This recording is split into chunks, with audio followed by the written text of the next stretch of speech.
আমার স্বামী আমার থেকে বয়সে বেশ বড়। নিজেকে আমি তার সাথে কিছুতেই খাপ খাওয়াতে পারিনি। বোরিং একটা মানুষ, মিষ্টি করে কথা বলতে জানে না, ভালোবাসা বোঝে না। একজন আনরোমান্টিক মানুষের মধ্যে যে যে গুণ থাকা দরকার তার মধ্যে সবই আছে। বিয়ের পর থেকে এখনও কোথাও তার সাথে আমার ঘুরতে যাওয়া হয়নি। রাত বেরোতে জ্যোৎস্নার আলোতে কখনো হাত ধরে হাঁটা হয় নাই।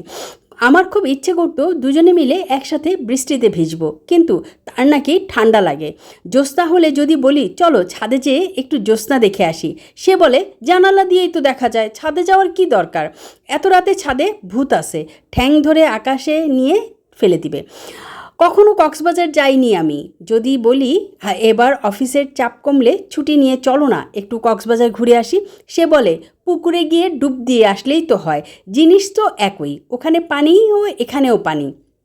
শাড়ি পরলে আমাকে সুন্দর লাগে, অন্তত সবাই তা বলে। অথচ বিয়ের পর থেকে আজ পর্যন্ত সে আমার প্রশংসা করা তো দূরে থাক, শাড়ি পরলে আমার দিকে দুইবারও ফিরে তাকায় না।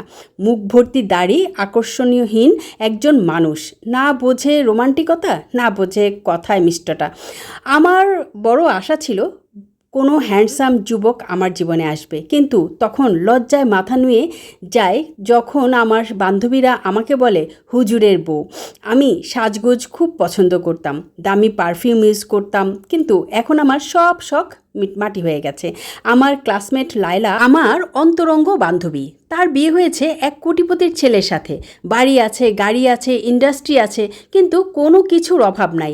প্রায় যখন তার সাথে আমার কথা হয় আমাকে খোঁটা দেয়। বিয়ের আগে আমি স্বপ্নও দেখতাম কোট প্যান্ট পরা এক হ্যান্ডসাম সুপুরুষ আমার স্বামী, অঢেল সম্পত্তির মালিক, নিজের গাড়ি আছে, উত্তরায় 5 তলা বাড়ি আছে, যে ঘরে আমি থাকি রাজকীয় একটা খাট, 5 ইঞ্চি 3D LED টিভি আমার রুমে, কিন্তু শুধু আমার কাপড় চোপড় রাখা এবং সাজগোজের জিনিসের জন্য আলাদা একটা রুম রয়েছে।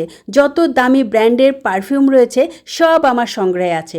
উষ্ণ গরম পানিতে বাথটাবের ফুট ফ্যানায় আমি ঘন্টার পর ঘন্টা বসে থাকি।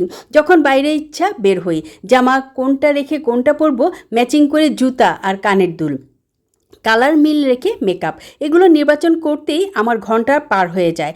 ও ড্রাইভ করছে, আমি ওর পাশে বসা, আমি জানালাটা খুলে দিলাম, আমার চুলগুলো বাতাসে উঠছে, ওর মুখ আছড়ে পড়ছে, ও চোখ বন্ধ করে আমার চুলের ঘ্রাণ নিচ্ছে আর বলছে তোমার চুলের ঘ্রাণ আমাকে মাতাল করে দেয়, আর কথা যেন আমার কানেই পড়ে না।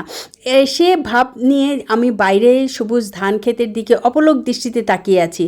কোনো পার্টিতে গেলে তার বন্ধুরা আমার রূপের প্রশংসা করে, তার বন্ধুর স্ত্রীরা আমাকে ধীরে ধীরে বলবে ভাবি শাড়িটা অনেক সুন্দর, কত টাকা দিয়ে কিনেছেন, ভাবি কোন পার্লার থেকে সেজেছেন, আমি আপনার মতো এমন হিল কোথাও পাবো, আর আরও কত কি। তখন গর্ভে আমার বুকটা ফুলে উঠত।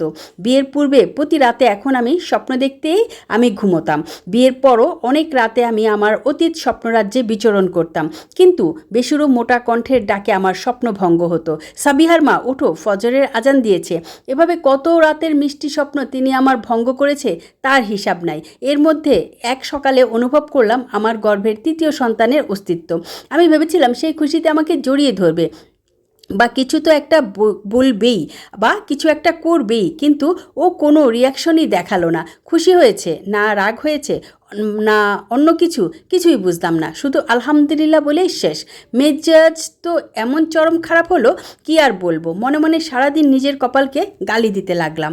আসলে আল্লাহ, এই কি ছিল আমার কপালে? তোমার দুনিয়াতে কি আর কোনো রোমান্টিক ছেলে ছিল না যে এই এমন একজন মানুষের সাথে আমার বিয়ে দিলে? এতে কি হলো আমার সাথে সেটা জানতে হলে আমার পেজেই চোখ রাখুন। Voice and story blogger Amina. কেমন লাগলো আমার এই গল্পটা অবশ্যই জানাবেন।